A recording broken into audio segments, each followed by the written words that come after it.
All right, let's try that here. See if this works. I just had to restart my stream, so hopefully everybody else has come in. Anybody there? Okay, seems like I'm on here. See if my stream health is healthy. All right.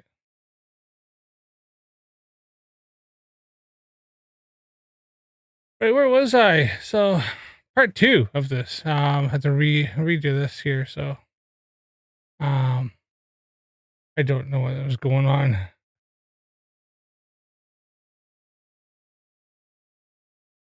Not top chats. Let's do live.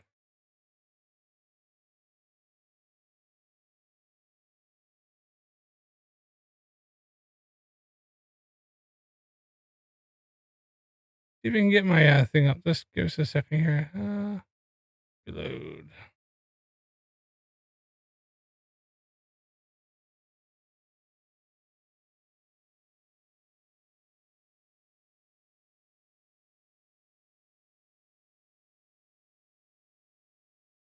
Does this sound better now?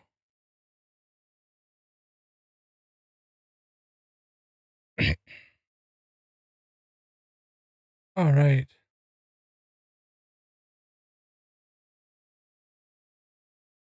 Close that one. Go on to this one. All right. Okay.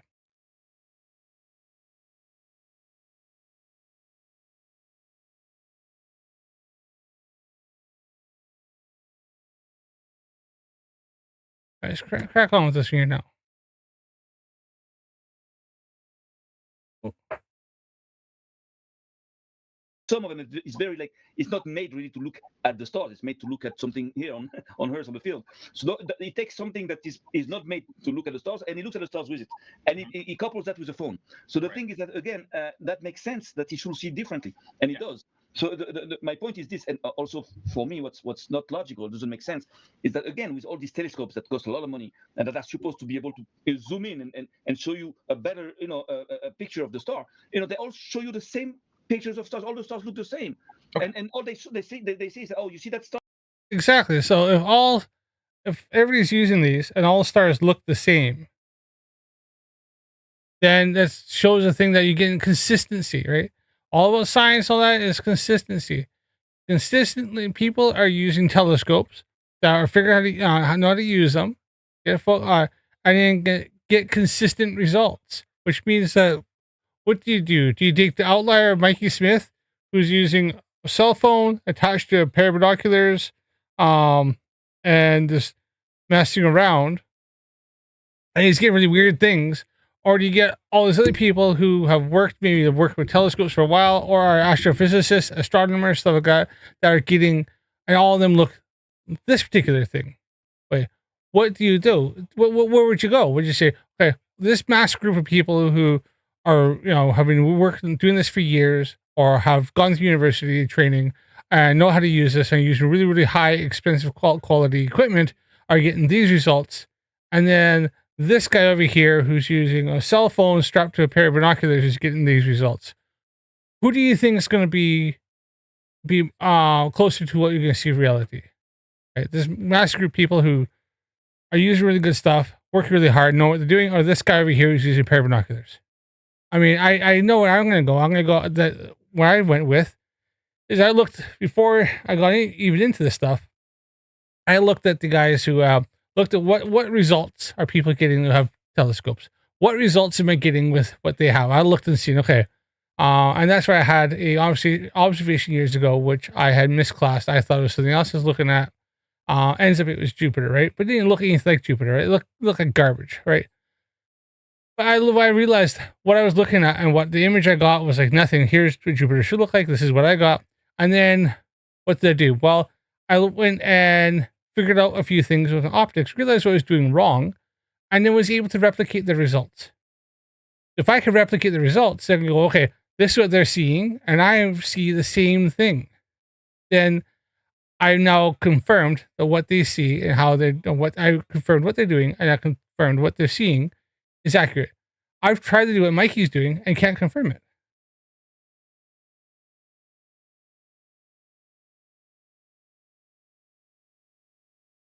star, well, it's not that close. It's like a few, billions of light years away. Oh, look at that. But this is what they say. And even though if it was true, why not, focusing on the stars that are already close to see if we can see something else? But they don't do that. They never do that. You can look all over the internet, and you can go all over the internet. You're gonna find like 3 or 4 pictures of Sirius from NASA. Nothing more. They don't focus on close. Huh? I can literally look that up right now. Sure.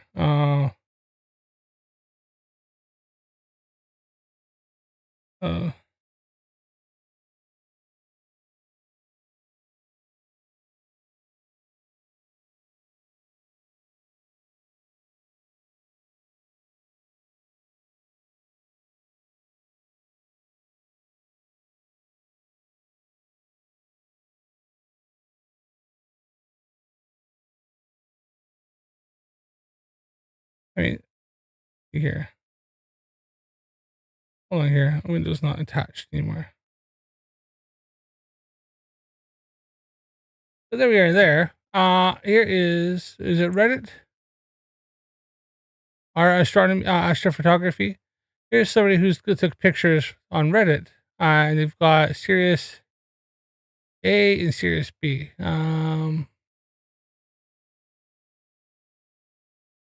This is pictures somebody has took with their own telescope. And there you are. And you use a hexagonal mask. That's where you're getting the Sirius, and that's where you're getting the diffraction spikes. That people themselves have took these pictures themselves.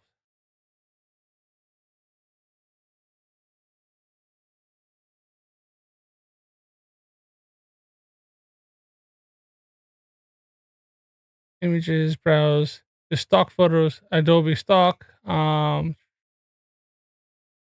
got pictures of Sirius I took myself, which I could show. If you go on, I did a video. I have a video on my channel in which I compared Mikey's, the one that has all different colors and all different lines like that. I compared his image to my image. Now I got Sirius, he got Sirius, right? I know I was pointing at Sirius. I used Stellarium, pointed at it, zoom, on it. I think it was this one I used for that. Pretty sure it's this guy. Is that this one on my Celestron, right? My reflector, but one of the two. Can't remember which one I was using at the time. No matter. In fact, I know it was this one here, and I actually used my mobile phone. And I took Sirius with that, and it looks like the ones you see online. So, and as soon as I put it into anything, I thought, no prompts. All it is put the picture into the ChatGPT, Grok, and another one, and instantly it went nice picture of Sirius. And I showed them my video. Mikey's, I had to convince ChatGPT that it was Sirius. It would not have it. Wouldn't agree with me, and eventually it did, but I had to kind of convince it that it really was. It's I'm showing that if I could do that, no prompts, I literally just put it in, and you can see this in the video, and that's what I came up with. It's just insane. So these guys make loads of claims, but we can disprove them wrong. I can disprove them wrong with this one here, which is just a basic Amazon telescope. I mean, when I looked through that telescope, one of the things that I looked at was Sirius. We actually looked at it while the sun was still up because it's bright enough that if you have a really, really big aperture on your reflecting, you can actually see it in the daytime while the sun is still up. So that was pretty cool. I got to see a star that wasn't, that was out in the daytime. And then one thing, just the one thing is with a telescope, you're coming back and way back and way back you're getting a huge telescope to do what? I want to see one star, not 15 million stars. So I'm going to come in with my binoculars and zoom in to the star so it's right there. Only one star, not the entire sky. Okay. Shouldn't that... You can do that with a telescope, not a problem. The only thing is, telescope is that big, it's got that much light, is able to get a higher You get a lot more detail and stuff out of it. And you can obviously get something brighter because you can gather a lot light and brighter. You're able to tone it down and you're able to gather a lot more information. Remember, his binoculars are this big, right? Like I said, I have all of that, and this is my small telescope. Right? And he's got 25 times magnification. This here, maximum, if I get the right lens, eyepiece, maximum, I think on this, I looked up was 170, 100, I think 175 times I can do with this maximum on, and then with good seeing. Mikey's only got 25 times. There's a slight difference.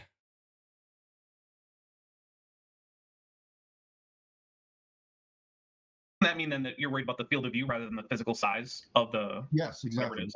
Yeah. So, how do you know that? I guess I don't know what the field of view of that telescope was. To be fair, how do you know what the field of view of your binocular is? I assume it's on the packaging or whatever. Just by the size of, again, with the lens on it. I've got 80 millimeters, and getting, I don't think getting bigger is much difference. You want the zoom, the magnification, because I have 20 times magnification. Sam, what do you have? 40. He has 40 times magnification. Now, if I had those binoculars, I have 175 times magnification. My Celestra 130, 307 times magnification max. 307 times. To his 20 times and his 40 times. My phone, 100 times magnification. Tiny little sensors, 100 times magnification.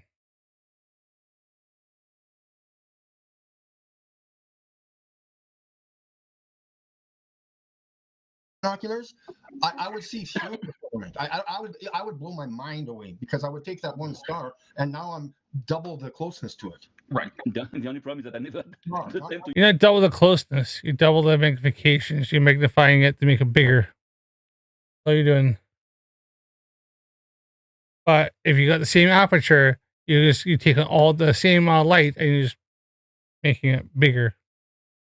To use them, I'm like, I spend a lot of money for that. Now I just got everything I need, and I'm going to try to do my homework, because. But the thing is that, again, the question is that, how come all these telescopes do not show you the structures that of the stars that Mikey show? And again, because Mikey's is bullshit, and telescopes do show the structure of the stars. Stars are point light source. It's just a light. There's not a lot of structure, right? It's something very, very far away. Now we can look at something like the sun, which is also a star, and we can see sunspots on it. But then we're only 1 astronomical unit away from the sun, and our closest ones were like several, right? I think the closest ones couple. I think is that Sirius. I think it is Sirius. I think it's how far is Sirius?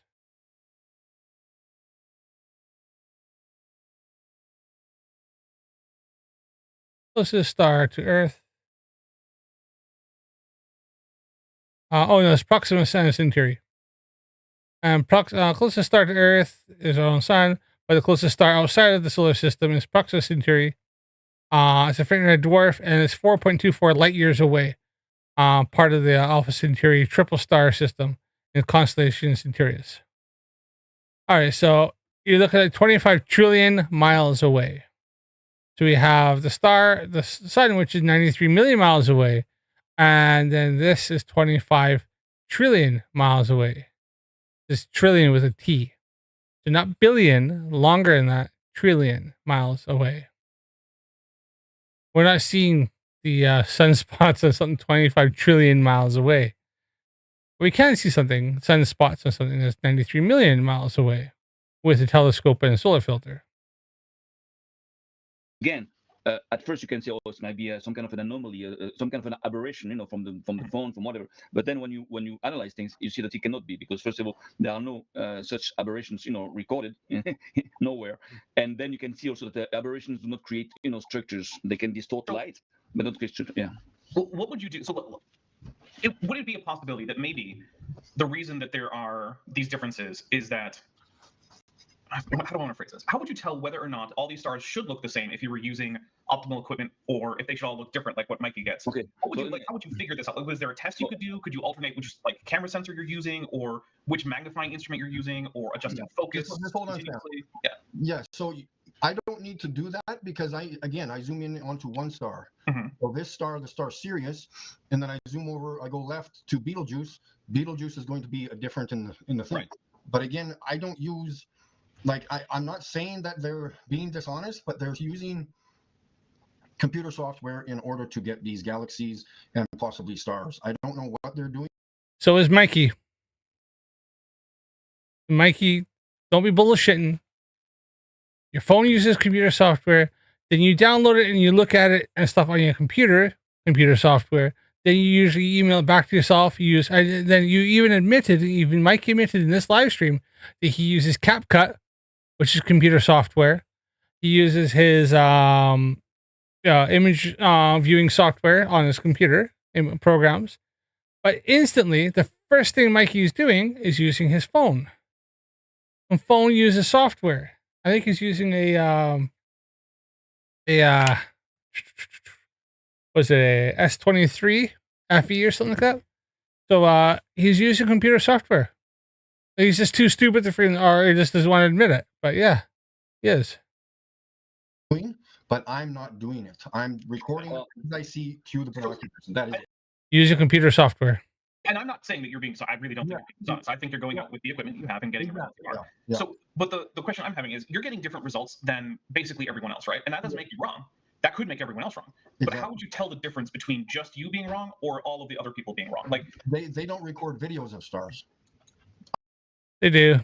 I've live streamed it. I do individual stars. Okay, but I have. What would That's funny because I have, many people have, and you can look on TikTok or YouTube to see live streams and people doing it all the time. that do?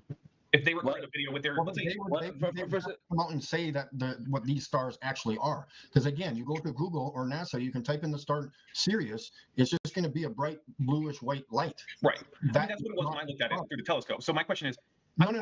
Yeah, Well, that's not the star Sirius. so when I looked at it, what I saw was a bright dot. Now that might not be what it really is, right? Yeah, from far away. So, but if I were to record what I saw, like let's say I put my cell phone up to the aperture of the little eyepiece of the telescope, not the aperture, sorry, and I just hit record, wouldn't my my cell phone just record the one pinprick because that's what's coming through the eyepiece?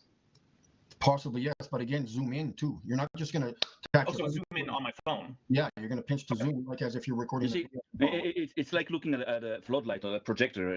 It's like you can look at it from a certain distance, and all you're going to see is like a glow of light. But if you zoom in, you're going to see that there is a structure around that glow of light. But they don't do that. They stay to that position where they just show you that glow of light. They don't zoom in. Never. Why not? We know why. We understand why. But again, I'm being stupid to say, what's the? They do, if they want to. Yeah, it's not a problem. I do it all the time. I've seen it done loads of times. These guys just pretend they don't. The point. Actually, we believe, just to close that angle there is just like, because we understand that the point of the extra large telescopes and all the telescopes is to enforce in people's mind that there is depth in space. Because this is what they're doing. They're looking at like billions of stars, billions of light years away. So of course you have to understand that the space is very deep and that we are nothing. But the thing is that again, if there were like more like real, they will also focus on what a star is and what's close to us. But they don't do that. They don't do that. Well, I have a question. Because when people first started using telescopes, right? Like we're talking like way back with like Kepler and whatnot, they were also reporting that the stars were point-like. And they didn't think that there was a great difference in the depth, right? They thought that all the stars were embedded in a sphere that surrounded an Earth at the center of the whole cosmos. And granted, they were globe Earthers at the time, but like they didn't think that the stars were at different distances. They thought all the stars had the same distance. In fact, they did experiments to try to figure out if they could figure the distance of the stars as different, and they couldn't. Now, most scientists now say that was because their instruments weren't good enough to detect the very small parallax, but they reported no observable parallax. So they all thought that the stars were in this single sphere. So it seems like if the reason that they're saying they're point-like is to try to help with the distance problem, the first people to say that the stars were point-like, even under magnification, also didn't believe that the stars were all different distances. Now, they probably thought they were much more farther away than you think they are, because they thought they were farther away than. Well, there are two subjects in what you're saying. When you say they, what are you talking about? Are you talking about? I don't know what's going on here now. Why are we getting all the noise? I do apologize about that. Here. So, like I said, I was saying about earlier, getting serious. This is a series I got with my Solarmark. So it's a Solarmark 770 telescope. So it's got closed lenses on it, refractor telescope. So this is series I got with this telescope, similar to what Mikey's using, but longer focal length, and a cell phone. And this was an S20 FE. So this wasn't even like the good one. This is my Sirius I got with the telescope, single star, like Mikey says. This is Mikey's. Oh. This is Mikey's Sirius. This is mine. Bit of a difference. Now, if we look up Sirius on here, which ones do we see that looks closer to what I had? This is somebody who's got my first star image through a telescope. Looks like this. So it's shot with their phone. Funny enough. This is what somebody's seen through their telescope. I don't know if I can even open it up and go to that. There we are. So my first ever astrophotography image, and I'm so proud, so impressed with myself with the Oki telescope. 30 10-second exposures. I'm happy to happy, but I can see some people's photos of Sirius has a light beams going out to the side. How do they do that? In any ways, they do that with a mask, Baphomet mask or something on there. And it caused diffraction spikes. Or or you can get it depends on what you're using, but yeah, I can get spikes around the wood. Anyways, here's my image. This is somebody who's done their own image of Sirius. And there's my image of Sirius, and Mikey's image of Sirius. So whose matches closer, right? Remember, this is done by somebody who's done this themselves, and if you can tell through here, hard to see, but there you can see the let's see if you can see on the stream. But here I can see what is darker, and then you can see the night sky. So they've actually shot this through the lens of a telescope. With a phone. How I know is because I've done this. I've held it up, so you can see that they've actually done this. So that is somebody independent, and you can see that their images looks similar to mine. Mikey's, they do not.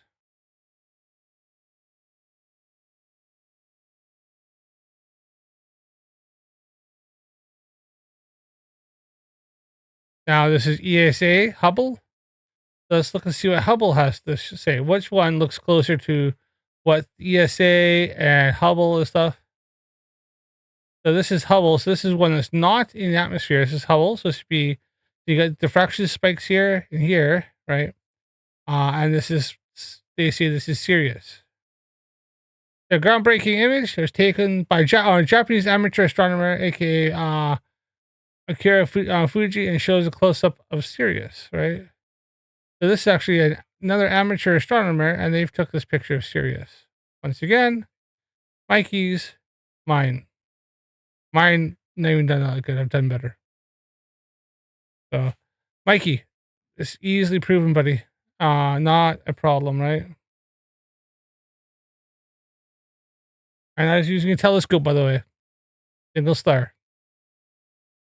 The regular people like us, like, watching at the stars, or are you talking about the establishment, the people that are, not controlling, but that are like above all this, like you would see today NASA, which is the official window on space, for the entire planet, okay? And you have regular people. Well, I mean, you say that, but like when I went to the observatory, that place isn't run by NASA. And okay. I still saw Saturn and Jupiter with pretty good definition for a picture from a telescope.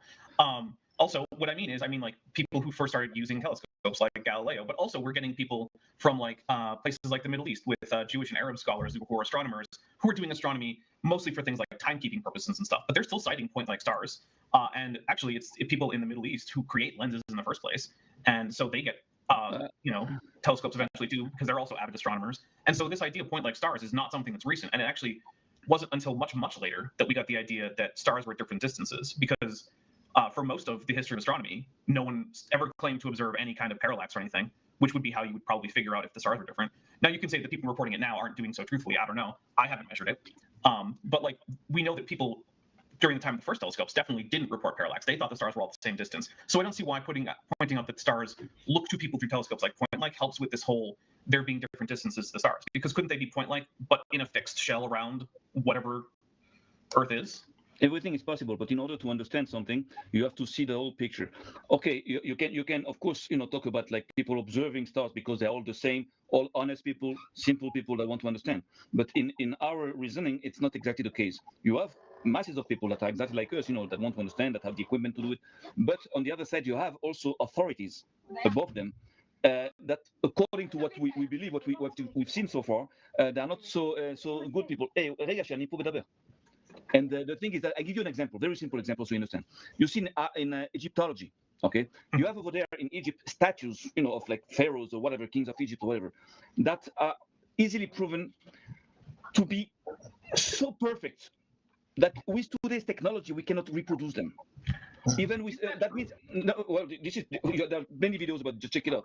It's so perfectly geometric. People that work with how do you call it, mechanical assistance for building things with lasers, they admit they cannot reproduce that.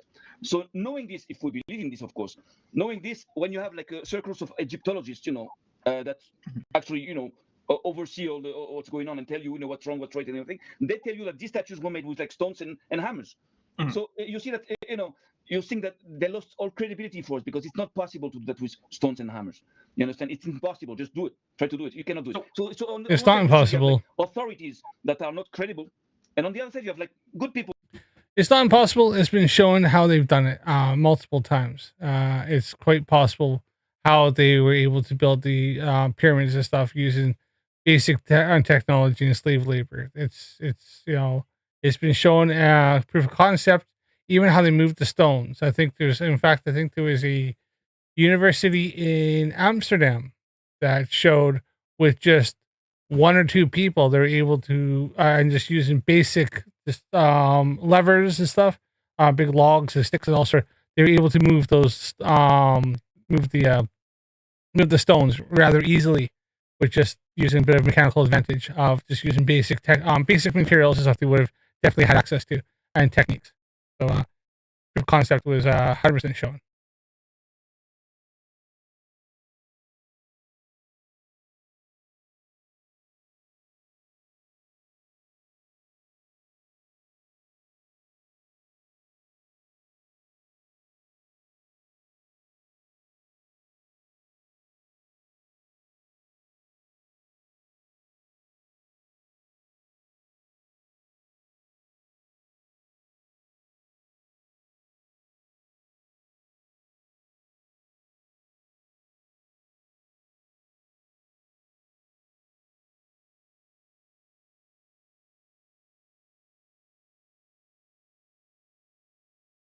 I was just checking something out here.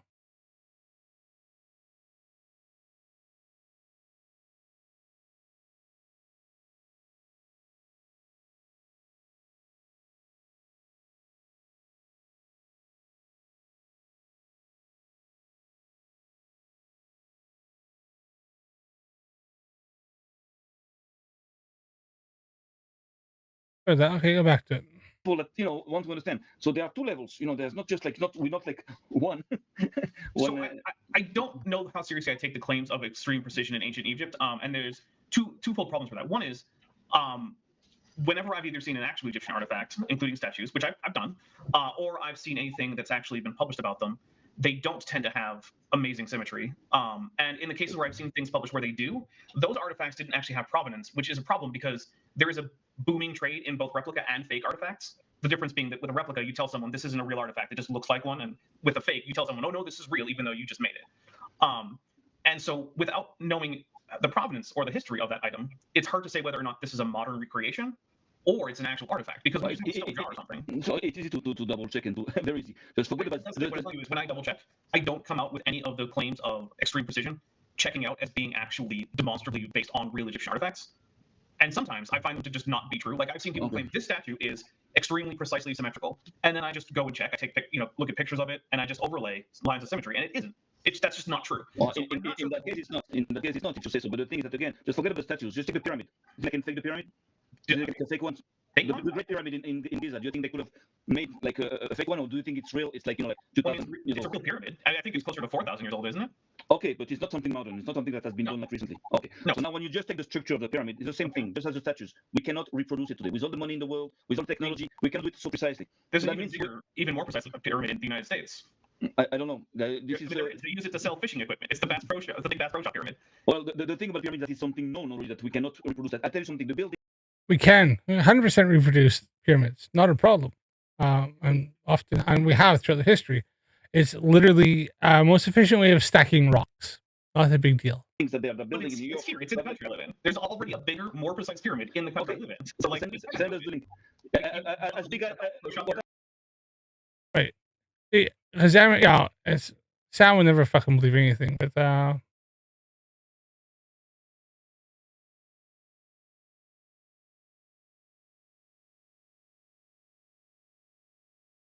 modern pyramid.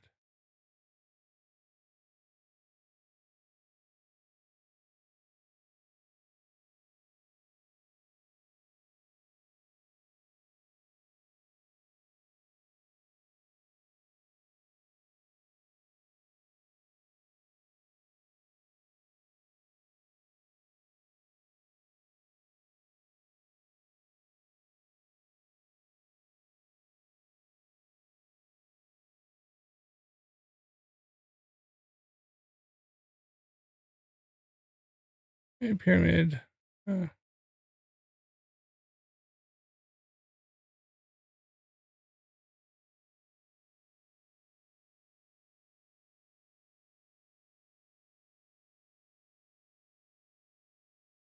Is a modernist pyramid made of stone.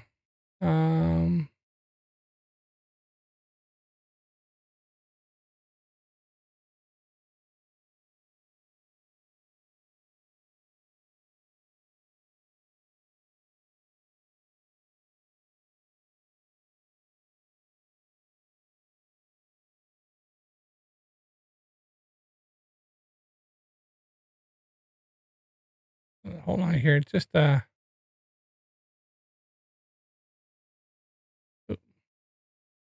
am I doing? We have this one here. 8 great modern day pyramids. So obviously I have that guy there in a glass. Obviously the one in the Louvre in France. Luxor, Las Vegas. Memphis Pyramid. Conservatories. Place of peace and reconciliation. Oh, look, this one's upside down. Where's this one here? Sunway Pyramid Shopping Mall.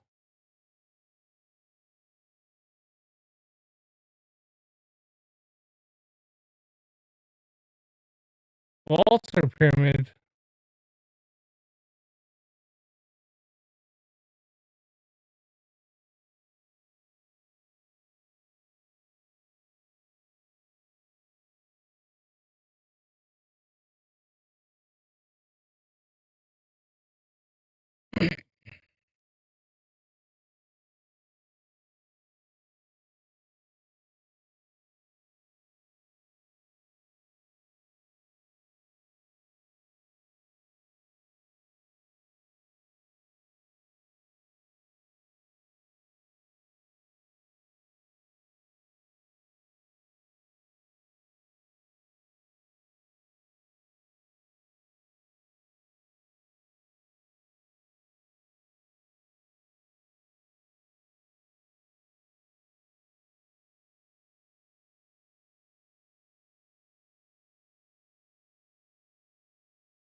obviously the Mayans and stuff like that, they did pyramids their own way, right? Slightly different way of doing it, but pyramids were done all over the world because it was an efficient way of stacking rocks.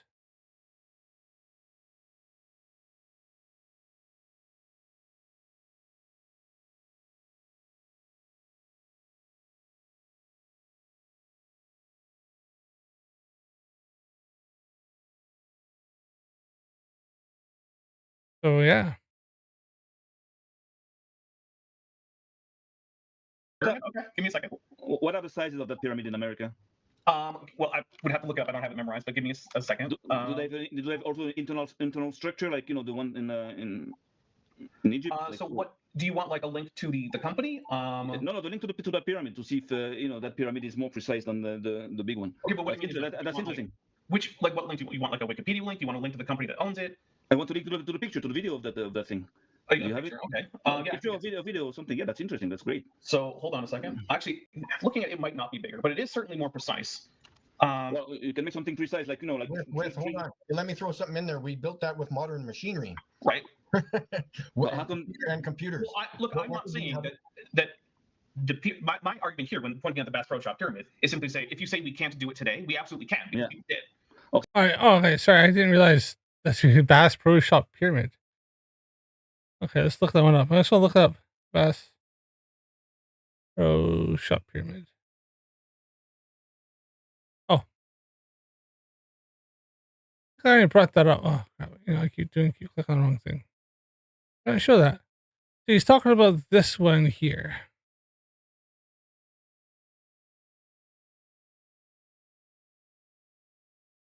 This is what Dapper's talking about. Bass Pro Shop pyramid, right? Well, this I showed loads. This is done by Bass Pro Shop. I mean, for crying out loud. Is it more precise? Yeah. But I showed a bunch of other ones. They're more precise than the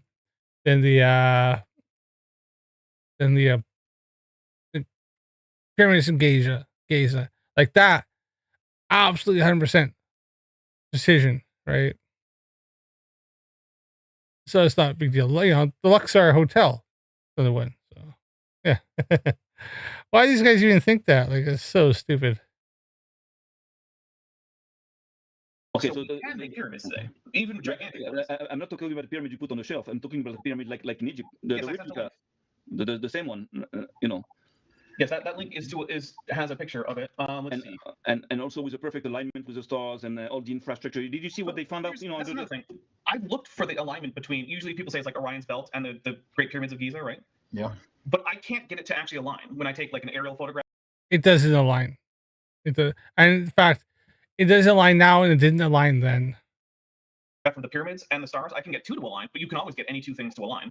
I can't get the third one to align. So when people say it's a perfect alignment with the stars, well, they're not. There's one that's offset. They're not all perfect alignment. So in anytime you put three things in an approximate line, they're going to kind of line up with the three stars in Orion's Belt, right? But if you want to say it's super precise, then we couldn't explain that without advanced technology. It would actually have to be super precise. But as far as I can tell, it's not. Would that have been precise at the time they built it? I don't know. I mean, I thought you didn't believe that the stars moved. So if it's precise at the time they built it, that would mean the stars have to move. No.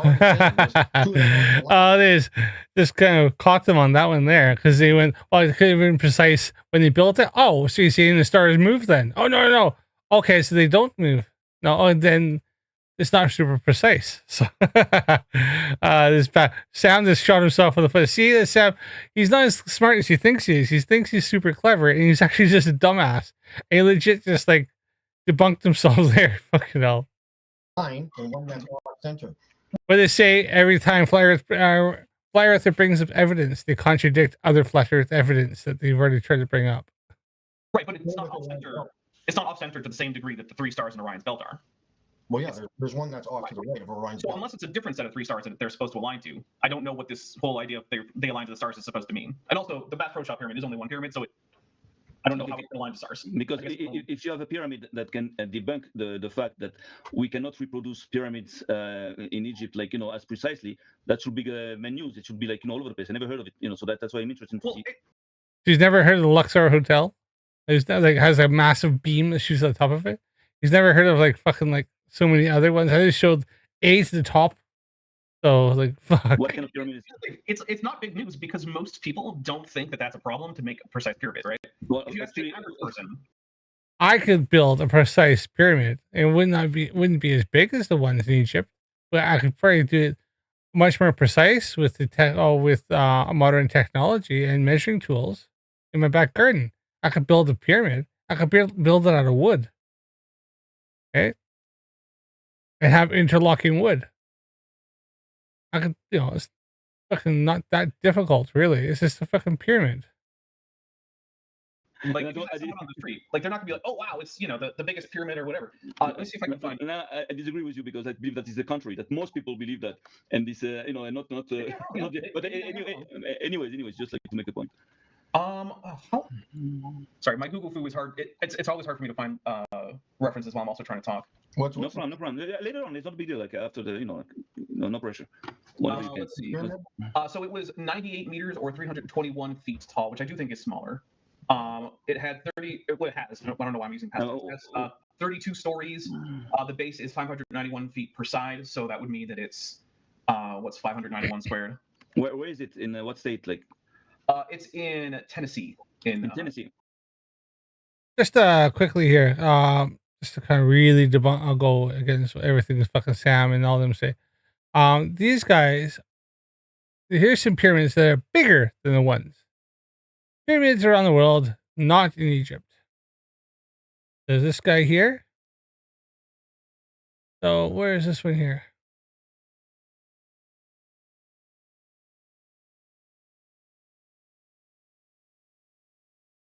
So we got this one here. Go away. Pyramid of Ihokana. That's certainly bigger. Look at the size of people walking up there, right? And that's like a whole bunch of like would-be pyramids. Like, look at the precision of that. Look how precise interlocking. That was in Mexico. We have these pyramids here in Guatemala.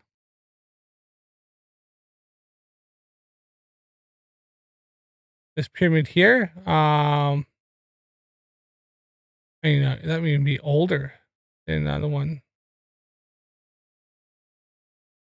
They got Sudan. The precision of that one there. Interlocking precision, that one there would have been, but obviously it's fallen. But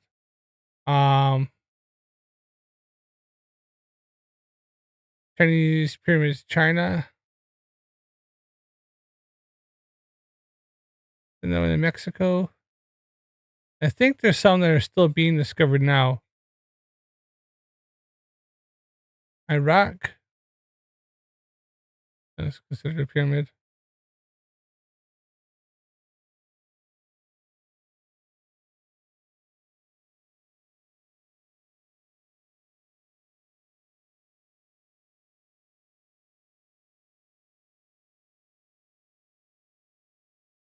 We have these guys here. There's some other pyramids here. Is that the one that looks like something's in Dubai or something?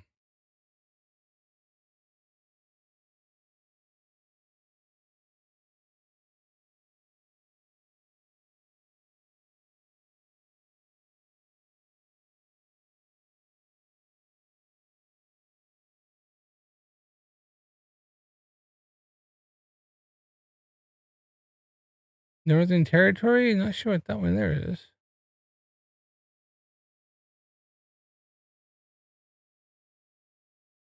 So the Egyptian pyramids there. They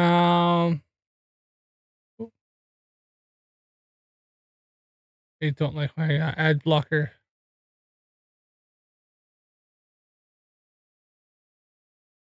But looks like this one here is in Australia. It's bigger than the Egyptian ones. So yeah, there's many different pyramids all around the world. Not the problem. Yeah, so they're trying to say like there's the biggest and the best, like there's loads of pyramids everywhere. And what did they build that over there? What's the point? Like, it's to sell you things. It's built as a shop. Basically, you go in and you can buy fishing equipment. And that pyramid, that shop is like more precise. You're saying that the pyramid in Egypt, like Well, for one thing, the sides are straighter. Well, the thing is that I tell you, those people that are, engineers and build like, big, skyscrapers in New York and everything. You know, in many documentaries, you can see that they're telling you that, you know, when you build a skyscraper, even with lasers, never you're gonna have, you know, size, identical size. There's always like a difference of at least 1.5 centimeters between all sides. But the pyramid has a difference of 1.5 centimeter between, you know, between the sides. So I don't know. I never went there and I never measured it, you know. But I know to collect information and to judge, you know, more or less, you know, what people, you know, say. Right, And but I believe it the makes sides sense. of the Great Pyramid are also not within 1 centimeter. They vary by about 4 centimeters or so. So like that's I really heard. I didn't go too far. This is what I heard like a long time ago when I wasn't even into flat Earth and everything. So Okay, I I didn't mean, double check. Yeah, This is what- it's bullshit freaking claims that people just make without actually measuring. I mean, you could say the London Shard is technically a pyramid. Would you not? And I'm pretty sure that's taller than the one in Giza, and it's definitely a lot more precise.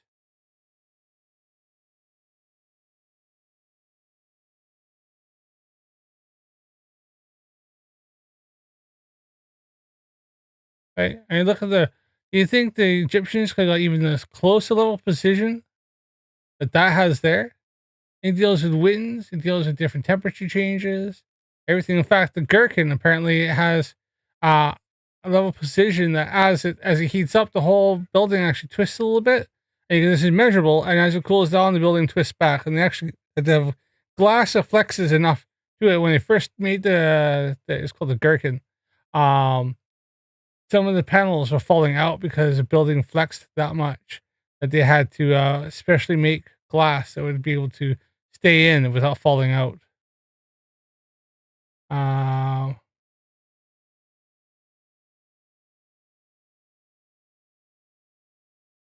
American London. So we have that much precision. In fact, it's even better. Another one here. It's got the shard pyramid, and we got this here. That as this heats up, this actually twists. This whole building twists and then twists back. So our level of precision is vastly superior to what the ancients had.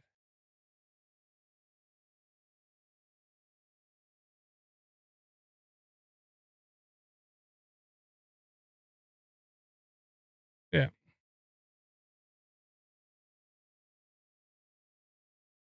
left to What I don't want to do is to say that the Great Pyramids were not an amazing feat of engineering and architecture, because they absolutely were. Of course they were for the time, yeah. But once again, it's only a massive engineering for the fact that this grand scale, like pyramids were made all over the place. There's loads of pyramids all across Egypt, across the Middle East and stuff like that. But it's the fact that the ones in Giza, the fact they've stood up so long they have, and the size, it's just the sheer size of them is what it is. As for the time, it was a massive project. It would have took probably several generations to complete, and that's what it is. Making a pyramid wasn't hard, and it was done all over the world. Like I said, it's a very efficient way of stacking some rocks to make something. But to have it was very rare as the ones in Giza obviously were discovered a lot sooner. There's other ones that have been discovered after that that have that level that are just as big, if not bigger, than the ones in Giza. That's pretty much what the grandness and the scale and why they are what for the time and how they had to make them, because we've done it by hand. But if we want to say, well, we couldn't do it today. Yes, we could. We could do better today. We have done it. So the thing is, Okay. that's the argument. Is what I say is that we cannot do it today, and it has never been done today. But again, we know that's why It hasn't done. I've shown it several times. So this guy's just talking shit. That's the thing. Sam will never relent. He'll double down on stuff, even though when he's been proven wrong. He won't say, "Oh crap, okay, I was wrong. I maybe didn't look into it enough. I just assumed I've been told this. I never actually looked into it." He just goes, "Oh no. Well, no, we can't do it today." No, you can. I just been shown you can. Bass Pro Shop, a fucking sports fucking company, has done it as just to make a building. Like it's not that hard. A private company can freaking do it.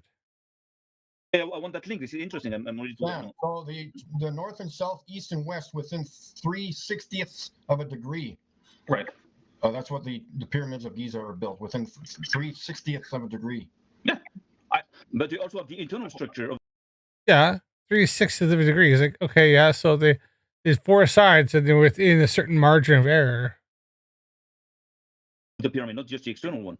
Right. And also, I don't know if you believe that, but I know that we found not too long ago, like that under the pyramids are structures going down to like half a mile or something, and Well, That's false. That's wrong. That's false. That's been disproven.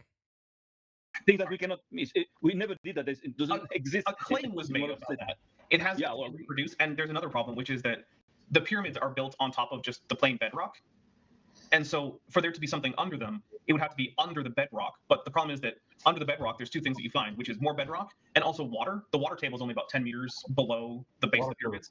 So I guess if you want to argue that there were people carving out the bedrock hundreds of meters below the pyramid underwater, I would start to ask questions as to like why that would happen. And all of this is based on one claim from one team, none of whom are trained with the technology they were using, and that technology has not been tested to be used for like archaeological discovery, which is what they're trying to use it for. And further, the cool little images you've seen, like pillars with things curling up around them, those were artist impressions.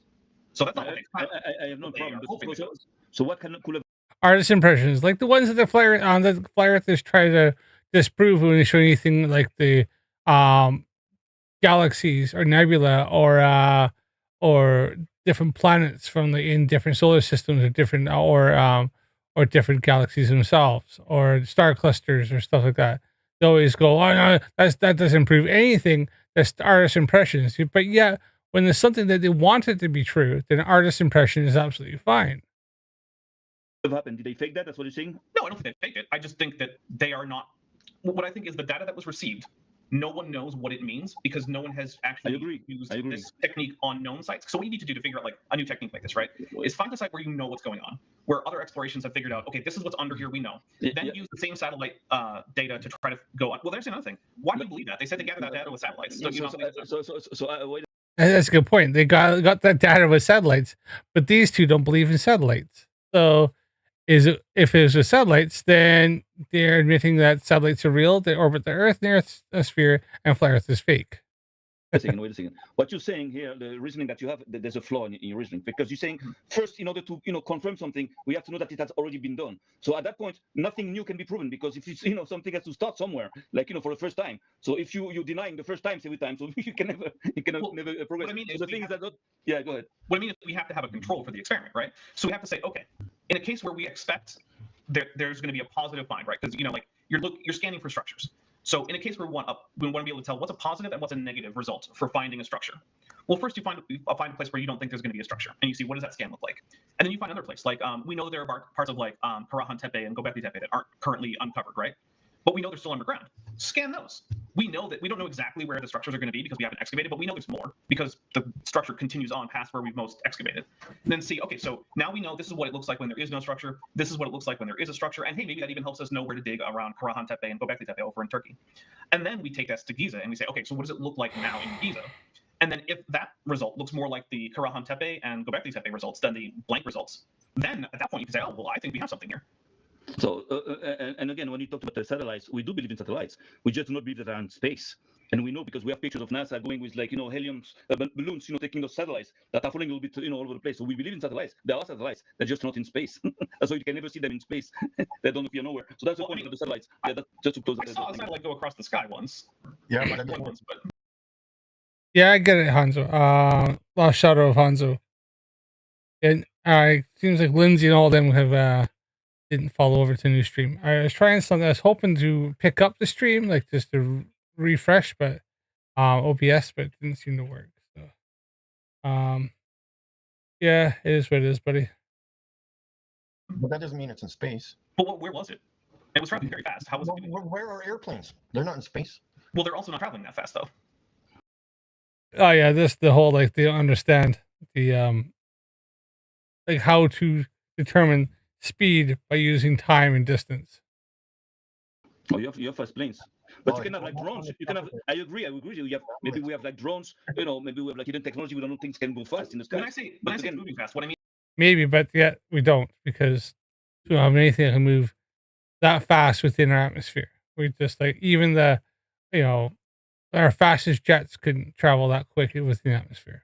Is the speed which it goes across my field of view, right, is pretty rapid. And now that doesn't necessarily give me a linear velocity, right? I can't figure out exactly how fast it is going. But what it does mean is I can figure out a range of velocities given a distance.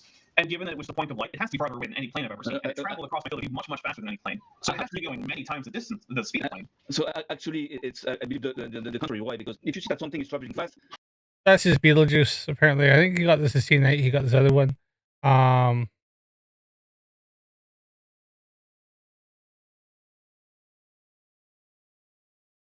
still trying to figure out how he's producing that up there.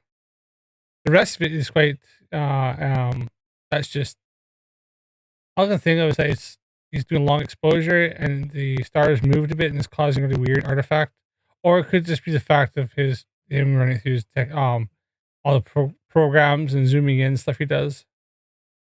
right? So that means it's closer. If it was really like billion light years away, you wouldn't see it going so fast because it means it will have to travel like billions of miles. But the thing is, all I saw was a pinpoint, though. No It's problem. a tiny satellite. It doesn't have to be satellite. It can be anything. But the thing is that it's in the atmosphere. It's not in space. That's a How do you get satellite radio on something that's whizzing through the sky thousands of miles an hour? Well, They don't understand geostationary satellites, do they? as far as I know, now I don't know exactly how satellite radio works, but I know that at least for satellite TV, can I use TV as an example? Because I do know more how that works. Is that Okay, so how do you get a signal on your TV with something going thousands of miles an hour? So the way that it works is at any given distance, if you're using, if you're accepting the laws of gravity and like Newton's laws and Kepler's laws, We don't. I'm not saying that No problem. No problem. Go ahead. the explanation for this is that when you take all those laws, one of the things that you get is that at any given distance from a body that you're orbiting, there's a certain orbital period. There's a time it takes to go around the orbit. If you get to a distance where that orbit is the same as the spin speed of the thing that you're orbiting, then from the surface of that thing, it does not appear like you move if you're at the equator. So the way that at least satellite TV is supposed to work is that you put a satellite that's broadcasting this signal out at what's called geostationary orbit, so at a distance where the orbital period is the same as the sidereal period of the spin of the Earth, and therefore from any given point on Earth's surface, it doesn't appear to move, even though it is in fact orbiting. So, now, I'm not asking you to accept that, but what I'm saying is that is the explanation that's given. no problem. Yeah, we can show that we can do that. In fact, we can even I think it's a Redrick or Astronomy Live. We're able to track and show a geostationary orbit, like a geostationary satellite, and use the background stars going past it and can show it still stationary in the above the Earth. I think it was they used I think it was Goes U or something like that. And I'm pretty sure it's Redrick had showed it.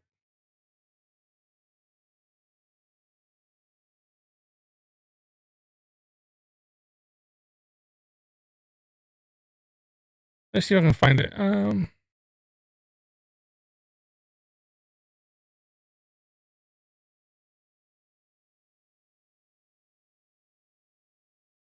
See if I can find it.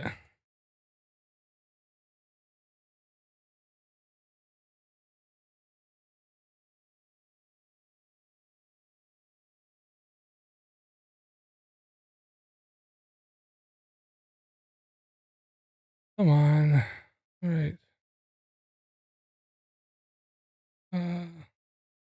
Video of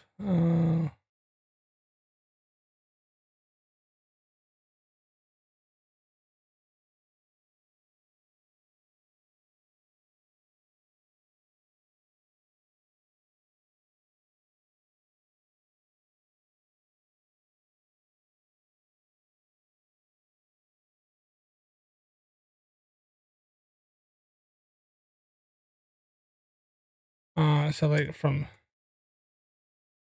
Earth.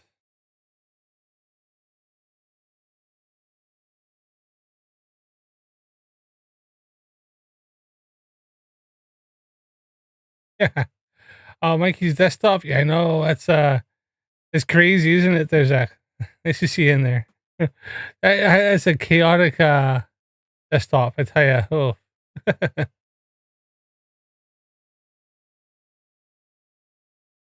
Let's look and see if I can find the video of geostationary satellite from Earth.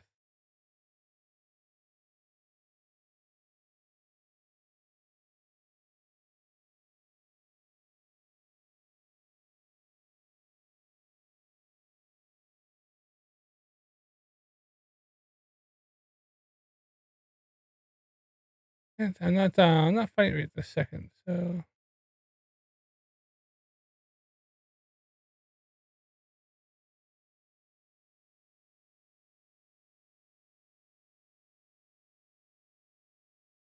Oh, my computer is just slow. I think it's downloading something or doing a virus scan. Something is doing in the background. I'm not finding it at the second time. Away.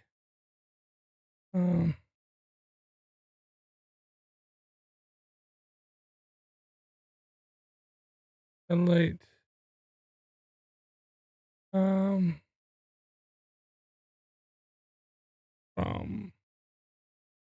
seen from Earth.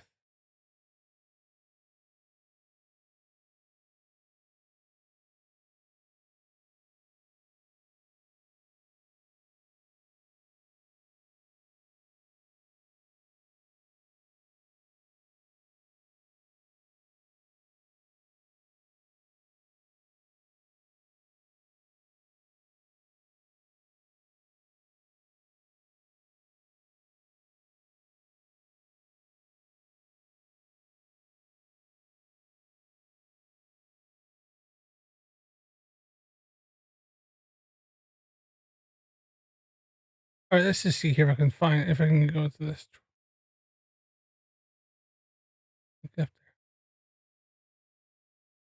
I know I've seen videos of this, so.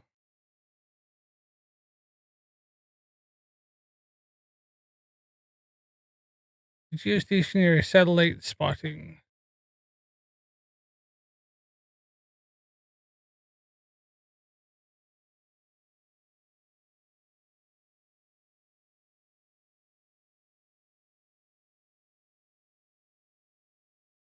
Our altar, and then this is geostationary. There we are. I can get that to come up here a bit better.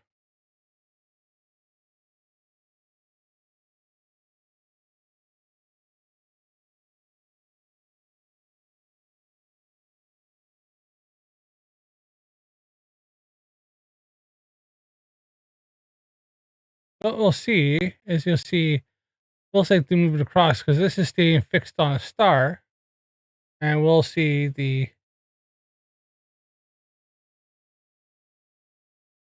lines of geos. Our altar.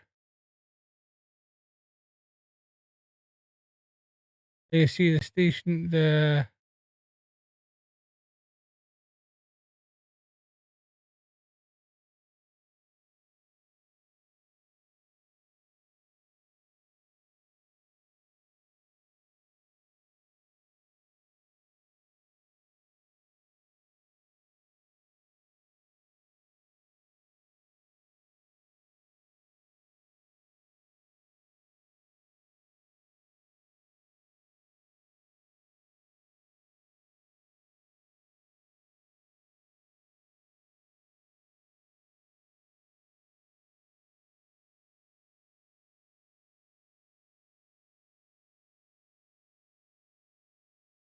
it wasn't the best video, but fucking.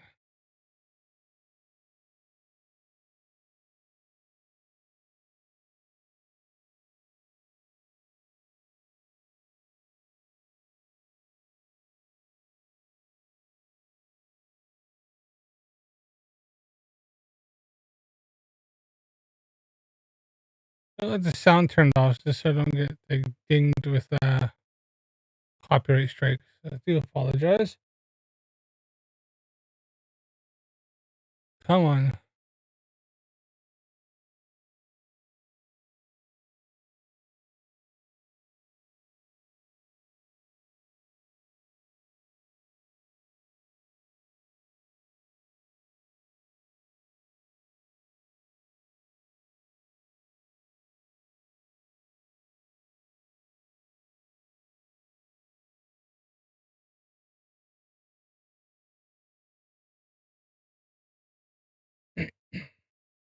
There we have geostationary satellites here fixed on them, and there's the stars moving past right there. See the stars.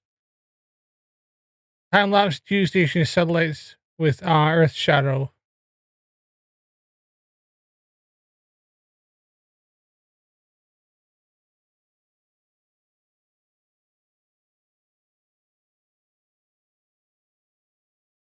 You can see how they move. They're tracking them there. So they are the better one there.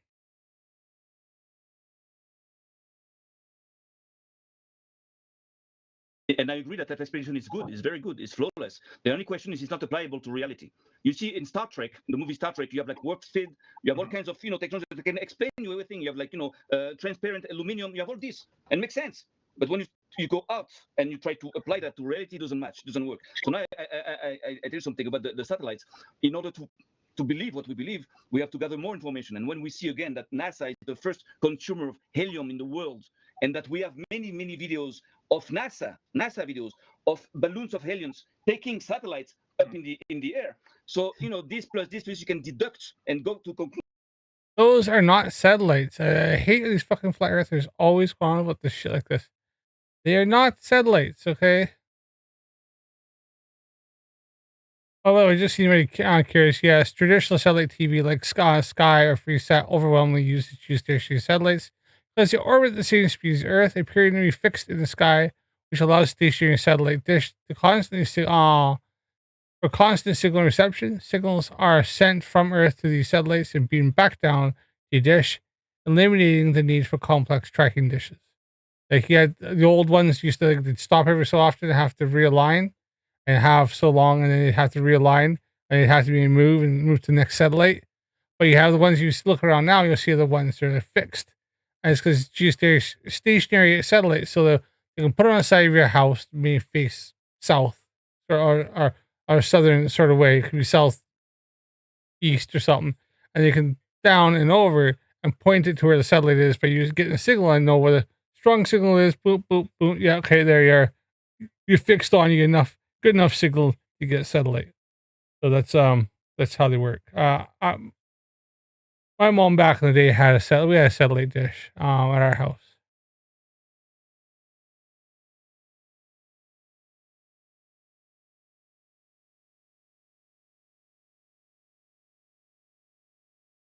Instead of having to have these guys, now you can have these little guys here. These guys here, they have to move.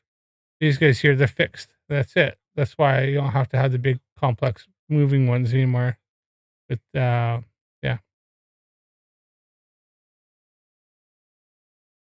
I just quickly here because I see some on this here. NASA whether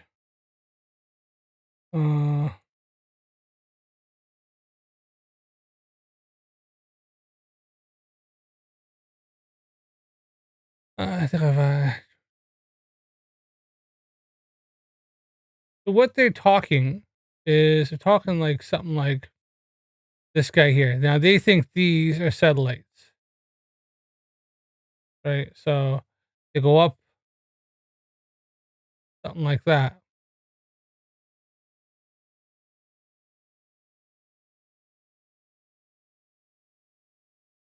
They think that these guys, Sam's talking about this. NASA maybe doing like this is when they're doing the weather balloon. They think these are satellites, as opposed to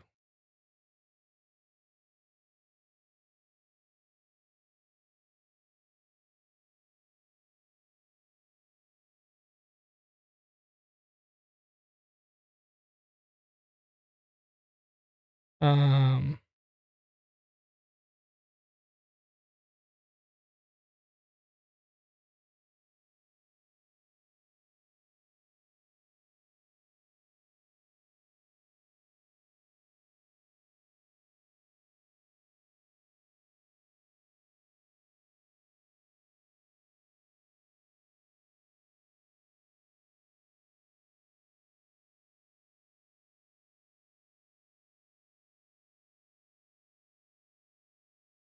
Let me get a real picture because a lot of times because they don't. It's hard to take a picture of a satellite actually in space. I got the ISS and shit like that. You can tell. Um.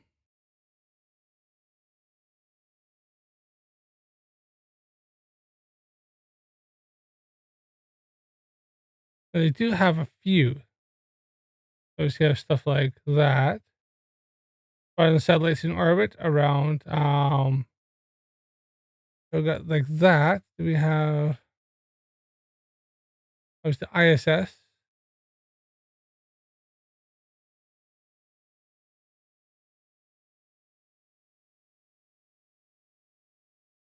Let's see if I can find one if it's in ready to be launched. Hold on here.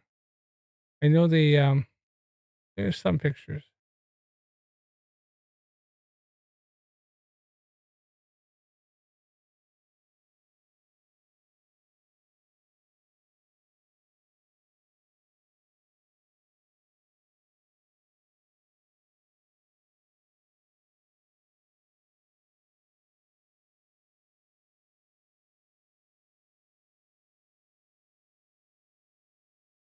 And we have here. I have to call it here soon. Now they'll probably claim that's fake. So is this real? Right, NASA to see the sun, all you have to do is look up NASA more than thanks to these twin satellites. NASA lost contact with stereo B. Oh look, there's a video of the air. Oh, that's the sun. Oh, wait. No, I don't want that.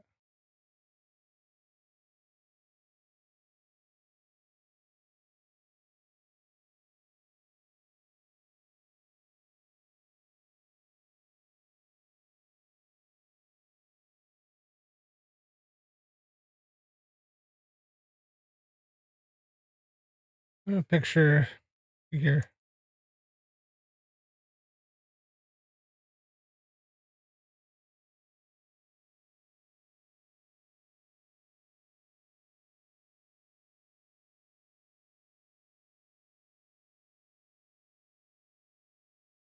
I just wanted to bring just a little bit of context. Okay. What's that? Okay, so here's a picture of the Astro H satellite ready for launch. Okay, and then this is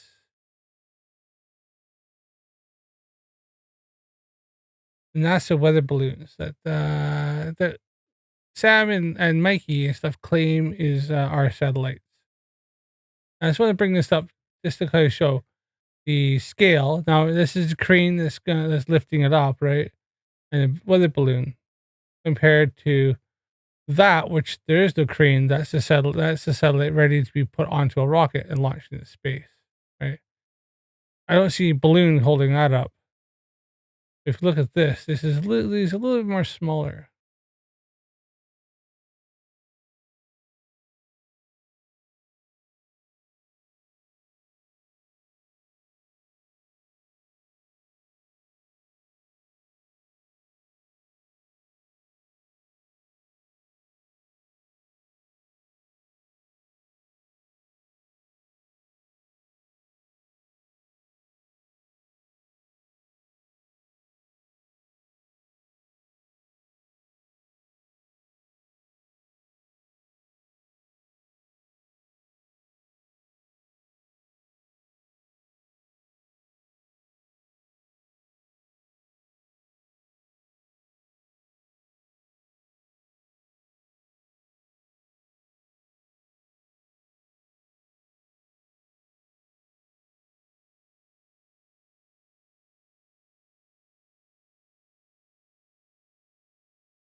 That's one platform there, and then you see the guys here. Now here's a cab. Once again, oh, what?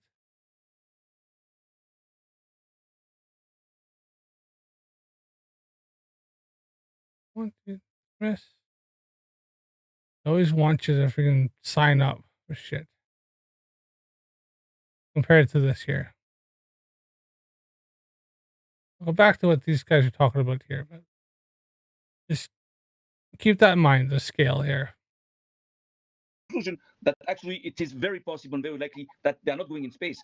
Have you ever looked at how much helium they buy versus how much it would take to put all the satellites that are supposed to be in space up there and keep No, Now they often forget is that helium is an inert gas and so it is used for in the rocket fuel that they use to help keep it stable and for cooling and stuff like that. yeah, but I don't need to at that point. Just to do Yeah, that. action louder than words. Let me show you something. So those lights that are in the sky that are supposedly moving, that are supposedly satellites, this is one. This is not light blur. This is one of those lights traveling through the sky that you think are satellites. Okay. That might be satellites. I have no problem. That is light blur. That is him a long exposure shot. So over how long was that? What kind of shot? How do you take that? About this, I have no problem. It might be satellites, but Well, not in show me space. the satellite. Well, first of all, I'm very impressed that you got the picture, but I also don't know what I'm supposed to interpret from it. But So how do you know satellites? Traveling through the sky. How do you define the satellites? Hold on, sorry. You were both talking. I couldn't. Oh shit! Yeah, this is not light in the sky. This is not a picture. I have a video, multiple videos of these lights traveling through the sky. That light, And some of them almost collide with each other. So if you don't know what that is, how can you judge that what you saw is a satellite? So how do you know they collide with each other? Because you can see from a distance. One thing, if you're slightly further than the other and then go behind each other, you wouldn't even know it. Something's closer and further away. But how did you know he wasn't looking at a star and a satellite? I just showed you satellites that were fixed and then stars moving behind it. Obviously, those satellites aren't going to collide with those stars. They're, trillions of miles apart. They're fine. But how did he know they're almost hit each other? Because it looked like it? I could have you look like my hands are going to hit each other. Watch. Oh, no. Oh, they're going to hit each other. They're going to hit. Oh, they went past. Oh, no. Right? Like Mikey. Called, look, bottle. Phone. I'm going to smash them together. Oh, no. How'd that happen? Oh, they're going to hit. They're going to hit. Oh, no. Like, fuck. You can't tell. Especially from a very, very long distance. Well, first, I want to know from Mikey what I'm supposed to get from this, because I'm not sure what I'm supposed to take away from this image. Exactly. This is a satellite, supposedly. Okay. Those lights that you see flying through the sky that you claim to be satellites, that's what this is. Okay. Okay, now show me the satellite. I mean, you're showing it to me. I don't know what you want from me, Mike. I'm sorry, I'm confused. Well, no, sure. I'm trying to figure out what you mean by satellites, because this is what people... Yeah, there you are. There's a satellite. Ready to go into space. That's a problem. claim for these to be, these lights in the sky, are supposedly satellites. Okay, now this is a satellite in relation to somebody looking to a light in the sky. I have no problem. This can be a satellite. I have no problem with this. This can be a satellite. You only see the light of it. You cannot see the structure of the satellite. I have no problem with this. The only problem that I have is that they're not in space. They are in space. That's the only, Mikey, you're telling me that this is a satellite, right? Yes, this is the lights in the sky. But you're also asking me to show you the satellite, but it's on your screen. You're showing it to me. So I don't know. So you're showing me a satellite, according to you, and I believe you. People. This is in relation to people. Okay. Every light in the sky that they see traveling through the sky is this, oh, it must be a satellite. Well, I record those. I've recorded 100 of them, and I'm not exaggerating, maybe 200. No, I believe you. I have no reason as videos, right. And sometimes they almost collide with each other, okay? And I don't know where they come from or where they go. So you don't know what they are. And then they're gone within 30 seconds to a minute, okay? Well, so there's a couple of things that... How do you know they almost collide? You just know what they are, where they come from, or where they go. Well, you know what they are is that there's probably a satellite that's reflecting the sunlight. So suddenly you see it, reflection comes and hits your eyes. Then it gets to the point where it goes in behind the sun. So, and they get into this in this, because I've seen this part of this. You have the globe here. I see the light in front of me. On the dark part here, I'm on the dark side of the moon. You see the satellite. See the satellite? I can see it from here as it goes. Oh, look at that! It goes. The camera goes here, comes around. Oh, now you can't see the satellite. It's reflecting the sun. Here's reflecting the sun. Here. You see it reflecting the sun. That's to say the sun, the moon, is down here. Now you can see it go across the night sky. You can see it from almost anywhere, depending how far the satellite is. Let's just say from States of America there, we can see it. If I'm on the dark side, You can see it come around. You can still see it, still see it, still see it, still see it from coast to coast. If it's up high enough that the sun's coming above, it's going to hit it from that side. It's in summertime. Maybe in the wintertime, you can't see it so much. It was like here, right? And the sun's like below, but still high up. I'm not going to see it as long. But, it's not difficult. It's all about angles. Angles and distance. I would say, first of all, I think it's impressive that you're able to find them and track them at all. That's not easy to do. I'm very good at what I do. No, very good at what I do. But also, I don't know. Well, so there's a few things. One is, if you want to see whether or not there's supposed to be an actual satellite that's supposed to be up there, there are satellite tracking places where you can go and see what satellites should be visible when and where from your location. Hold on, I need to interrupt because I asked 4,000 questions for every statement. So if I had somebody crawling with an alligator suit in the field and I took a picture of that, is that a real alligator? And I claim to take a picture of a real alligator? I mean, okay, well, if you took a picture of a supposed real alligator in Saskatchewan, you can probably see it's fake. Now, if you said somebody was in an alligator suit and is in Florida and say you took a picture of an alligator, well, further the possibility they took a picture of an alligator is definitely there. So further investigation is warranted. Now, say you took a picture of a alligator in downtown Tampa Bay, right? And there's not any alligators around there, right? It's not swamps. You can say, and it's the park in the middle of Tampa Bay. You can say, was an alligator there? Do we know about any alligators? Anybody else see it? Was there reports? No, then, but there's reports of a man running around dressed as an alligator. Okay, well, there you are. So look at the evidence. Now, as for tracking satellites, I can do that with, I got Stellarium. Can I do a Stellarium?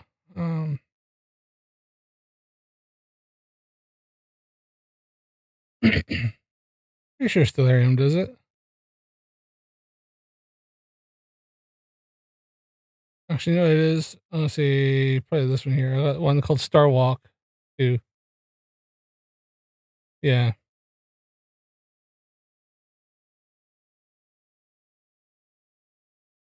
I got one of them here, and it literally shows me where satellites are. And in fact, I've confirmed it because it'll show me where a satellite is. There's one. So I probably don't know if I can show this so much on my screen, but there's a Star Walk there, and you can see there where I've put it there. That is a satellite.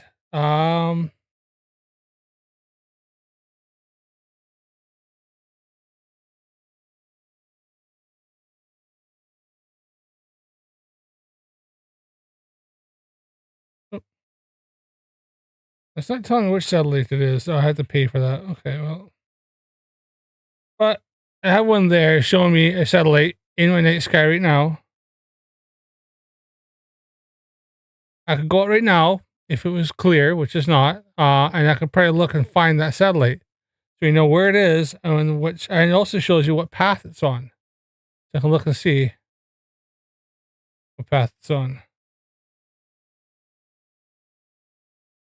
We could actually confirm this. We could actually go and say, okay, right, that's claimed to be a satellite. Where is it? What path is it taking? And can I go out and find it and then track its path? Now, there's other ones I've seen Starlink. I've seen a whole line of Starlink go over me, and I've literally seen it, looked at my app, and tracked it along. So we can track these. We can make a prediction of where it's going to be, when it's going to be there, and go out and confirm it. This isn't a hard thing. That would not be a real alligator. No. Take pictures of anything we can claim. I can claim this to be a flying alligator. This one, why not? I believe you that you took a picture of a satellite. Well, we don't know. That's his point. His point is that it took a light phenomenon. Now you can interpret that. You can say, "Oh, that's a satellite. That's whatever it says, an alligator, or whatever." You can interpret it, but you cannot prove it. You cannot, this is what's logical for you, because what else can be in the sky going fast? It's only satellites for you. But there are other things that can fly fast in the skies that are not satellites. Right, but that's why I brought up satellite tracking websites, because if you can go ahead of time and have a website that's going to track multiple satellites and And people do this at ISS all the time, and technically ISS is considered a satellite. It orbits the Earth, orbits the celestial body, is considered a satellite by definition. Tell you where they're going to be visible from when, at what location, say like your own location. What that means is that now someone is giving you a prediction. They're saying, if these satellites are real, they will show up at these places. And then they do, which isn't proof positive. It's not mathematical proof. You couldn't use it to prove a theorem, but it's certainly evidence that at least the predictions made by the people who are telling you that there are satellites are lining up with what you're encountering in reality. Now, that doesn't necessarily make that everything they're telling you true, but like I don't know what I'm supposed to get out of the facts in terms of the reality of satellites or not, or where the satellites are that Mikey has filmed them, which again is pretty cool. I've never filmed a satellite. They're pretty low. They're close to the airplanes or lower or higher. How did you determine They're not. How do you determine that? You can't. that? Oh, well, because I can take a video of an airplane and it looks about the same speed and the same size. But they don't. Satellites are empirically faster. I've seen a satellite airplane at distance. I live close to some major flight routes, and I can see a satellite traveling across. You can see it moving a lot faster than an airplane going above me. So yeah, you see it come up over the horizon, go past the airplane. I can see what you're playing, and overtake it, and then disappear faster. So it is much faster. A plane, you can tell. I can look at my telescope and I can see a plane. I can see the lights flashing on it. I can see each tail. I can see each the wing lights. I can see different lights on it. I can tell you. I can tell you from the ground if it's a just with my naked eyes. I can look and see a plane flying at full 40,000 feet, and I can tell you it's a plane or not. Especially flying over top of me, easy peasy. There's no problem. I can see the lights. I can see the lights flashing. So that's, by satellite, all I can see is steady light go past. And depending on where it is, and if it gets in the shadow of the Earth or not, I've seen a whole line of them. So a whole line of Starlink that were launched not long enough, and they go around the Earth. And eventually they get to an altitude. And I've watched them go over my head several times. So especially just after launch, and it tracks on my app. I can see, and it shows me all Starlinks. Do so many, Starlink go over my head. Okay, well, hold on. That does not look like it's the same size as an airplane. That looks like you had to zoom in digitally to get it to be this big on the screen. Oh yeah. No, that's zoom. Okay, so I record the video and then I zoom in on the video. Exactly. So it's zoomed in digitally. Fucking hell. It's so stupid. So when you zoom in on the video, that's a digital zoom, right?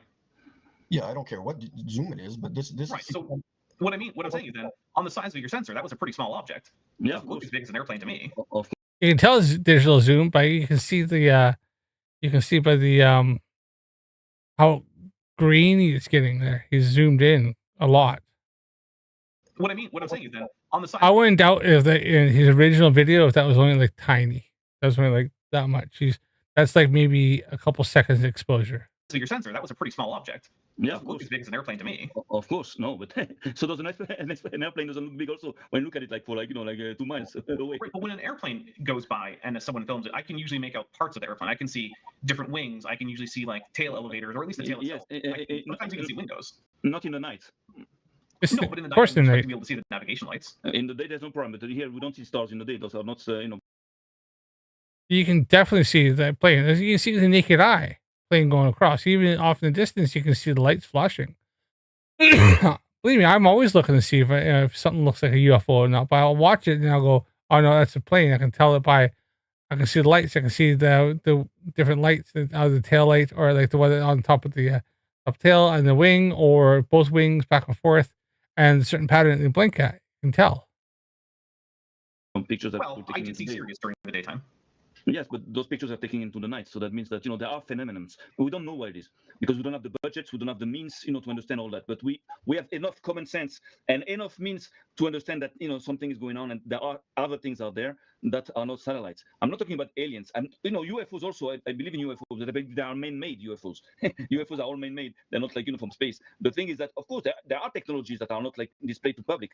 And people have seen UFO type machines flying very fast and going to the sea. And I believe it's true. I don't believe it's a world conspiracy. That everybody saw there is something that's fake. They saw what's true. The thing is that it doesn't come from space, and it comes from here. And actually, we know that the Nazis were working on that project. There are many, documents and pictures about the Nazis having, starting to work on that program until they took those Nazi scientists and brought them to NASA, which brings us to deduct the possibility that, of course, they kept on, working on that program. With NASA, of course, this is the best place, the best entity you need to keep on, working on such a program. So again, there are machines, that they have that they don't tell us, that can fly. I have no problem with this. I have no problem. But again, not in space and not from aliens. That's for sure. But yeah, I don't know what it is that you just explained to me that is going to try to get to me to say. Okay, so I don't know where that link is. So I tell you, it's very simple. What you say, satellites can be a UFO, can be something else, not just a satellite. That's all. That's my point. Okay, but yeah, but we can tell the difference between satellites because, like as Dapper Dino has pointed out, we can track them. We can look and see, is that a satellite or is it something else? Well, this program, which is not even attached to that, says that satellite should this place at this time going in this direction. Oh, look, it's in that place that time going past that star, going that direction. Oh, exactly when it says it should be. That doesn't change the fact that satellite tracking works, and that well, not me personally, I don't have satellite TV, but I have been to places with satellite TV and seen the setups, and I'm familiar with the setup installation process. That doesn't change the fact that they act the way that people who say that they're being broadcast by satellites that are at a certain distance from a globe-shaped Earth. It doesn't change that all that does work. So when you say when we go out into reality it doesn't work, that hasn't been my personal experience. That when I go out into reality, it does seem to work. I tell you something. Mikey's showing the Orion Nebula, and I think this is a star cluster or something. Looks like a star cluster or something there. When you're saying that there are places where you can just track satellites, and you also look and see how the stars here, how they look so some look all right, but they are out of focus still. They're not. You can see so that'd probably even be better. For satellites, only certain satellites. I mean, I presume that there are satellites that are not publicly tracked because they are owned by some kind of government spy program. I don't know. Exactly. But that doesn't change the ones that I can track, right? Oh. Saying, well, there might be other ones that I can't track doesn't change. Some of those look okay, something Star Nebula. Some you can see there's a lot of digital noise and stuff. There's even digital noise in that one there. The ones that I can. Yeah, digital noise. The track is only showing you the position where it is, compared to where you are, but it doesn't show you it doesn't prove you the depth that it's in space. It cannot tell you, it's 36,000 miles in space. That they cannot prove. You can if you can use trigonometry.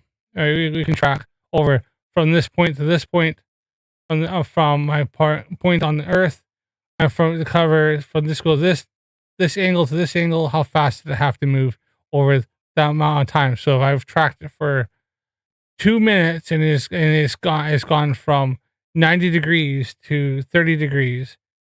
How fast it had to be moving to go over to cover that distance in that amount of time. It's here, but not that deep. Couldn't we do that with having multiple people in different locations and just having them all track it? No, it's the same thing because you only have 2 points. Oh, that's one of Mikey's. He thinks it proves the firmament, and all it is just that's him taking a picture actually large and then zooming in digitally with his computer stuff. And look at this, how much noise there is, how much digital noise and distortion there is in that. These were, it's that's to me, it's just, he thinks this proves something, and all this proves is that he has no idea what the hell he's looking at. I'm not even an expert. I can tell you, I can see how rubbish that looks. In order to prove a depth, you need at least 3 points. Right. That's all you have here is 2 points. Right, but they're observing. Actually, Dapper brings up a good point. If we had 3 people on the surface, let's say across the United States, continental United States, so we had somebody in Los Angeles, somebody in, I don't know, Minnesota, and somebody else over on the West Coast, let's just say Maine, and they could watch and track a single object to go over, and they know the distance between each person, and then they could watch and say, okay, this is going to be from here. I'm going to watch it till it hits above me as high. So let's say one's at 90 degrees, one's at this. And we could track and see how long it took to go from this point to this point to this point. We know the distances. We know what angle is at when it hits each point, the highest point. We can say, okay, it took this long before it was over at the highest point before it started going lower again. And we could track it. We could determine how fast it's going and how far away it is from each person by using just simple trigonometry and time, speed. Or is it distance over time? No, but on the flat surface. on one plane. You have like 1,000 people on one plane, and then one thing in the sky. So Right. it's going to give you the position of the satellite, according to what. Yeah. But you need to have somebody above the skies, to tell you the position, the real position. Let's say it's like this. No, you don't. If you had 3 people observing, let's say you knew that the ISS was going to crash and hit this point, and if you had 3 people at different locations could all see the ISS at the same time, and everybody said, okay, I'm tracking it. One person says I can see it. One person says I can see it. Another person says you can see it. At the top point, you say, okay, take a picture now. We've determined it's going to be ISS at this point, in this place. We should see it, all see it. At this point, where should we see it? Take a picture. We could determine from that, from the angles, how long it took to get there, and from the angles, how far away it is, and also what the using triangulation, we can say on what distance, the curvature of the Earth, at what angle, and what surface that work on. Will it work on a flat surface, or will it work on a curved surface? And guaranteed, it showed that the Earth is a sphere. This has been done and proven. This, right? So this represents a certain part of the Earth that's we're going to say is flat, right? Okay. And the alleged satellite is this little tiny rubber duck. Yes. And I want to have someone over here and someone over here. Yes. They're both going to measure the tiny little duck when the satellite tracking program says it'll be visible to both of them from these 2 locations. That's Yes. 1, 2, 3. Why can't we do that? Well, we can do that. The only question is that you're holding your satellite here. But if your satellite was like, above the roof of your building there, Right. you understand? So in order to locate something into a 3D space, you need more than just 2 observers, because the observer, in South Africa, That's why he said 3 observers. Like, you could do this. I could track how far that is by using my globe, right? Let's just say globes. Would this work? So, observer off in, like, say, Maritimes in Canada. I have another observer, Maritimes. It's in England, where I'm at. So I'm here. And say I have somebody else, let's say in Africa, right? So all 3 of those can all see this thing at the same time. So from here, I'm going to look at there. From here, I'm going to look at there. And from here, I'm going to look at there. We all take those different angles and determine how far away that is. And also determine the shape of what we're on based on the angles. What angle was it at when I seen that at this point in this time?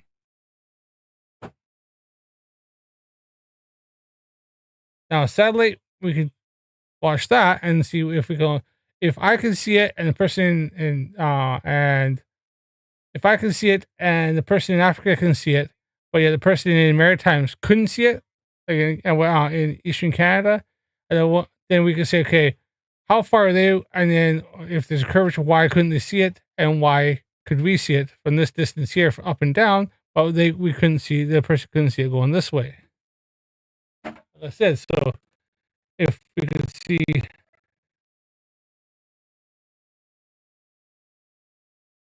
it was at the point where I could see it here. This person down here could see it, but this person over here couldn't see it. You could say, okay, well, if the Earth is flat, why couldn't they see it? Or was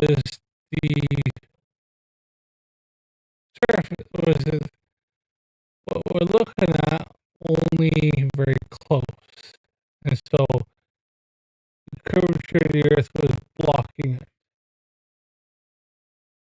Or if it's further away, then they should be able to see it. And we could make that determination. And at what angle could they see it? So maybe we could say, I can see it above me, my head here in England. Here above 90 degrees. This person could see it from 45 degrees. And this person could see it, but they could only see it at maybe 20 degrees going this way, going east. And we can make a determination about how far that was. Right. I seem to be having some troubles here with my live stream, and my stream health it's just dying on me. So I don't know what's going on tonight. I may have to restart my router. I might have to pick this up later on. So let me just see where we're at because it might restart me again. So we are at here at 220. Let's see, 223.52.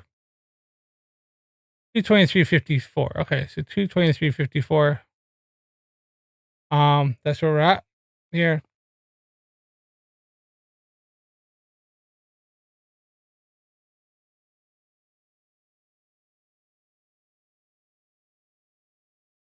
I'm going to leave it at that there. Because my internet or something seems to be falling apart on me here tonight. I'm even plugged in. Maybe I need to do it.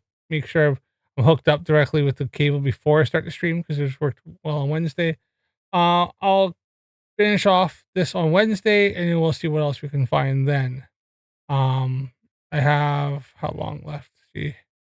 Yeah, it's just got like still over half an hour left. So yeah.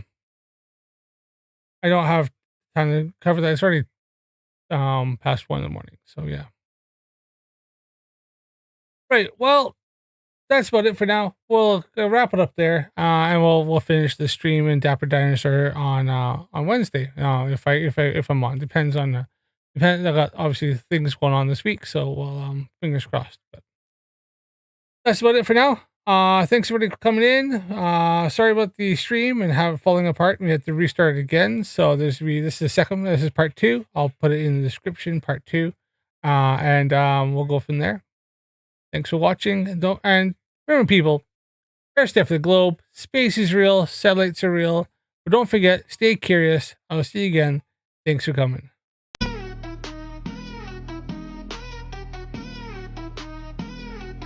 NASA lies, yeah, that's what I say. Don't have proof of facts in any way. I claim the moon's made of plasma, a place no one can go. The Apollo program's a scam, I can't back it up though. They talk about the ISS is floating in space. You ask me in a pool, I'd say is the case. Satelloons in the sky held up by helium balloons. But bro, that's just a lie, cause that's what all bitches do. NASA lies is something I'll never prove. No facts, no evidence, debates I will lose. They say they've been to the moon, I say it's not the truth. I see truth in no way, I hate MC2 when he shows me proof. The firmament is real, a dome up above, but I'll never prove it, so lost that I'm dumb. I know the world is flat, trust your sense of sight. Saying gravity's just a theory is why I'm up at night. NASA is phony like a show or movie, fake like some stage. Truman Show, child's play, it's just but suck at this game. Because I'm just a dick with only my stupid self to blame. But I'm so fucking sure that the earth is flat, based on how I feel with my papa flerfs. Word, my blind faith is what keeps it real. NASA lies is something I'll never prove. No facts, no evidence, debates I will lose. They say they've been to the moon, I say it's not the truth. I see truth in no way, I hate MC2 when he shows me proof.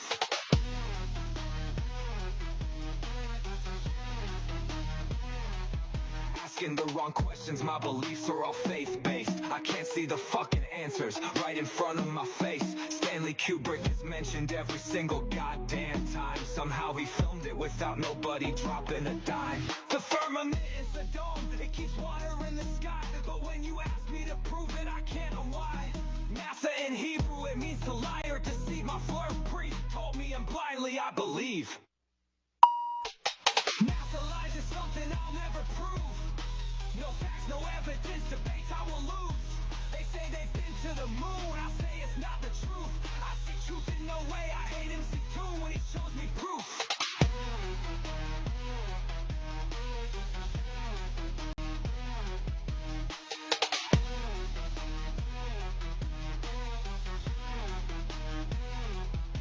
Spreading misinformation and lies willfully so proud. Like Nathan Thompson yelling at strangers so loud.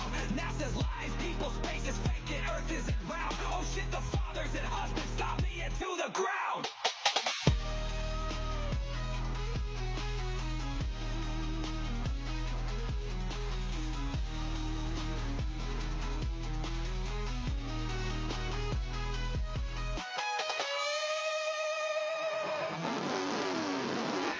asking the wrong questions. My beliefs are all faith-based. I can't see the fucking answers right in front of my face. Stanley Kubrick is mentioned every single goddamn time. Somehow he filmed it without nobody dropping a dime. The firmament is a dome, it keeps water in the sky. But when you ask me to prove it, I can't. Why? NASA in Hebrew, it means to lie or deceive. My flirt priest told me and blindly I believe. NASA lies is something I'll never prove. No facts, no evidence, debate I will lose. They say they've been to the moon, I say it's not the truth. I see truth in the way I hate him too, and he shows me proof. Spreading misinformation and lies won't believe so proud. Like Nathan Thompson yelling at strangers so loud. NASA's lies, people's spaces fake and Earth isn't loud. Oh shit, the fathers and husbands stop me into the crowd.